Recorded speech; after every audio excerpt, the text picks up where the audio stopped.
वो बातें अच्छी अच्छी करते हैं, कहते हैं सबका साथ, सबका विकास, कहते हैं कि गरीबों के लिए काम कर रहे हैं, लेकिन सच्चाई ये है कि उनकी सारी नीतियां बड़े बड़े खरबपतियों के फायदे के लिए बनती हैं।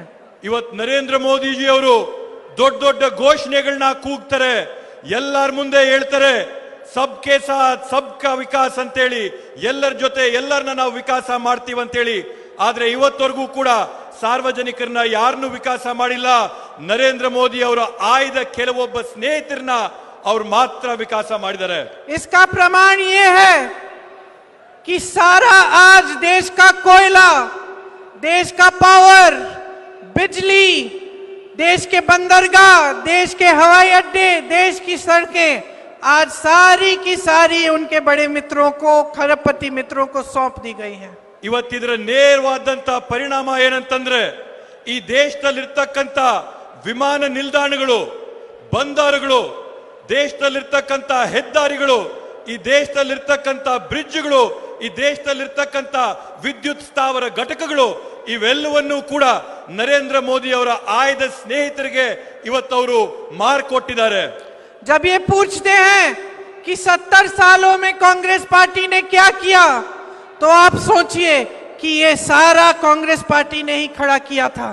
ಇವತ್ತು ನೀವು ಆಲೋಚನೆ ಮಾಡಿ, ನರೇಂದ್ರ ಮೋದಿ ಅವರು ಪ್ರಶ್ನೆ ಮಾಡ್ತಾರೆ, 70 ವರ್ಷದಲ್ಲಿ ಕಾಂಗ್ರೆಸ್ ಪಕ್ಷ ಏನ್ ಮಾಡಿತ್ತು ಅಂತೇಳಿ. 70 ವರ್ಷಗಳಲ್ಲಿ ನರೇಂದ್ರ ಮೋದಿ ಅವರೇ ಕಾಂಗ್ರೆಸ್ ಪಕ್ಷ ಈ ಎಲ್ಲ ಸಂಸ್ಥೆಗಳನ್ನ ಕಟ್ಟಿತ್ತು. चाहे प्राइवेट सेक्टर हो या पब्लिक सेक्टर हो, इस देश की जनता के समर्थन, उसकी मेहनत के साथ कांग्रेस पार्टी ने ये सेक्टर्स खड़े किए। ಇವತ್ತು ಖಾಸಗಿಯ ವಲಯಗಳಲ್ಲಾಗಿರ್ಬೋದು, ಸರ್ಕಾರಿ ವಲಯಗಳಲ್ಲಾಗಿರ್ಬೋದು, ಈ ಎಲ್ಲ ಅಭಿವೃದ್ಧಿಗಳನ್ನ, ಈ ಎಲ್ಲ ಡೆವಲಪ್ಮೆಂಟ್ ನ ಕಾಂಗ್ರೆಸ್ ಪಕ್ಷ ಈ ದೇಶದ ಜನರ ಜೊತೆಗೆ ನಿಂತು ಈ ಅಭಿವೃದ್ಧಿ ಕೆಲಸಗಳನ್ನ ಮಾಡಿಕೊಟ್ಟಿದೆ. इनसे आपको रोजगार मिलता था, इनमें आपको आरक्षण भी मिलता था. ಇದರಲ್ಲಿ ನಿಮಗೆ ಉದ್ಯೋಗನೂ ಸಿಗ್ತಾ ಇತ್ತು, ಇದರಲ್ಲಿ ನಿಮಗೆ ಮೀಸಲಾತಿ ಕೂಡ ಸಿಗ್ತಾ ಇತ್ತು. आज जब मोदी जी ये जितनी भी सरकारी जो बड़े बड़े कॉरपोरेशन, बड़ी बड़ी कंपनियां हैं, उनको जब अपने मित्रों को देते हैं, तो जब ये प्राइवेट बनता है तो आपके आरक्षण भी घटते हैं. ಇವತ್ತು ನರೇಂದ್ರ ಮೋದಿಜಿ ಅವರು ಈ ದೇಶದ ದೊಡ್ಡ ದೊಡ್ಡ ಸಂಸ್ಥೆಗಳನ್ನ, ಉದ್ಯಮಿಗಳನ್ನ, ಕಾರ್ಖಾನೆಗಳನ್ನ ಅವ್ರ ಸ್ನೇಹಿತರಿಗೆ ಖಾಸಗೀಕರಣ ಮಾಡಿ ಕೊಟ್ಟಂತ ಸಂದರ್ಭದಲ್ಲಿ ಈ ಸಂಸ್ಥೆಗಳಿದ್ದಂತ ಮೀಸಲಾತಿ ರದ್ದಾಗುತ್ತೆ, ಮೀಸಲಾತಿ ಮುಗಿದೋಗುತ್ತೆ. जब देश की सारी संपत्ति ये लेकर अपने 5-6 बड़े बड़े खरबपति मित्रों को देते हैं, तो ये अपने आप में एक बहुत बड़ा भ्रष्टाचार है. ಇವತ್ತು ಈ ದೇಶದ ಸಂಪತ್ತನ್ನ, ಈ ದೇಶದ ಆಸ್ತಿಯನ್ನ ಇವ್ರು ತೆಗೆದುಕೊಂಡು ಅವರ 5-6 ಸ್ನೇಹಿತರಿಗೆ ಕೊಟ್ಟಂತ ಸಂದರ್ಭದಲ್ಲಿ ಇದೇ ದೇಶದಲ್ಲಿರ್ತಕ್ಕಂಥ ಅತ್ಯಂತ ದೊಡ್ಡ ಭ್ರಷ್ಟಾಚಾರದ ಉದಾಹರಣೆ.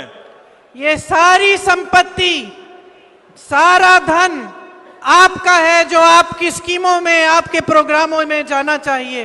अगर सरकार की नीयत ठीक होती, तो जैसे कांग्रेस की सरकार ने यहाँ पे गारंटी के द्वारा आपकी संपत्ति वापस आपके हाथों में डाली है, तो केंद्र की सरकार भी ये काम करके दिखाती. ಇವತ್ತು ಈ ಎಲ್ಲ ಆಸ್ತಿಗಳೇನಿದೆ, ಈ ಎಲ್ಲ ಅಂತಸ್ತೇನಿದೆ, ಸಂಪತ್ತೇನಿದೆ, ಇವೆಲ್ಲವೂ ಕೂಡ ನಿಮಗೆ ಸೇರಿದಂಥದ್ದು, ಇವೆಲ್ಲ ಕೂಡ ನಿಮ್ಮ ಪರಿಶ್ರಮದಿಂದ ಆದಂಥದ್ದು. ಇವತ್ತು ನರೇಂದ್ರ ಮೋದಿ ಅವರು ಈ ಸಂಪತ್ತನ್ನ ವಾಪಸ್ಸು ಸಾರ್ವಜನಿಕರಿಗೆ ಕೊಡಂತ ಯಾವೊಂದು ಕಾರ್ಯಕ್ರಮನೂ ಕೂಡ ರೂಪಿಸಿಲ್ಲ. ಕರ್ನಾಟಕ ರಾಜ್ಯದಲ್ಲಿರ್ತಕ್ಕಂಥ ಕಾಂಗ್ರೆಸ್ ಸರ್ಕಾರ ಇವತ್ತನ್ನ ಗ್ಯಾರಂಟಿ ಯೋಜನೆಗಳ ಮೂಲಕವಾಗಿ ನಿಮ್ಮ ಹಕ್ಕನ್ನ, ನಿಮ್ಮ ಸ್ವತ್ತಂತ ನಿಮಗೆ ವಾಪಸ್ ಕೊಡಂತ ಕೆಲಸನ ನಮ್ಮ ಕಾಂಗ್ರೆಸ್ ಸರ್ಕಾರ ಮಾಡ್ತಾ ಇದೆ.